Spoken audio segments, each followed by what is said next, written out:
தமிழ்நாட்டில் இருக்கிற பெண்கள், பெண் குழந்தைகள் எல்லாருமே பாதுகாப்பா தன்னம்பிக்கையோட இருக்கணும். அதுக்கான முதல் கட்டம் தான் இந்த ஸ்டெப்.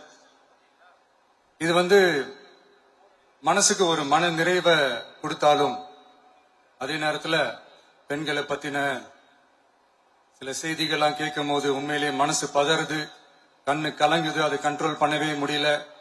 ஏன்னா நடக்கிற கொடுமைகள்லாம் யாருக்குங்க? நம்ம குடும்பத்தை சேர்ந்தவங்க தானே. எப்படி மனசு பதறாம இருக்கும்? அதனால பெண்களுக்கு எதிராக இதெல்லாம் ஏன் நடக்குது, எதுக்கு நடக்குதுன்றது மத்தவங்க மாதிரி ரீல்ஸ்லயும் இன்ஸ்டாலையும் தேடிட்டு இருக்க முடியாது. ரியாலிட்டிய புரிஞ்சுக்கணும். சோ இந்த பிரச்சனைகள்லாம் ஏன் நடக்குது அப்படின்றத அனலைஸ் பண்ணி பார்க்கும்போது சுத்தி சுத்தி பாத்தீங்கன்னா ஒரே இடத்துலதான் நிக்குது. போதை பொருள் நடமாட்டம். அதை வேரோட பிடுங்கி எறியணும். இது 2026 போன மாசம் மே மாசம் 10ஆம் தேதி இந்த பிரச்சனை புதுசா முளைச்சு வந்துடல. இது பல வருஷமா இருக்கிற பிரச்சனை. பல வருஷமா இதை கண்டுக்காம விட்டதுதான் அந்த வேர் இவ்வளவு ஆழமா பரவி இருக்குது. இத பல வருஷமா கண்டுக்காம விட்டது யார் என்றது நான் சொல்லிதான் உங்களுக்கு தெரியணும்னு அவசியம் இல்லை. அது உங்களுக்கே நல்லா தெரியும். இப்ப அதை பத்தி பேசியும் பிரயோஜனம் இல்லை.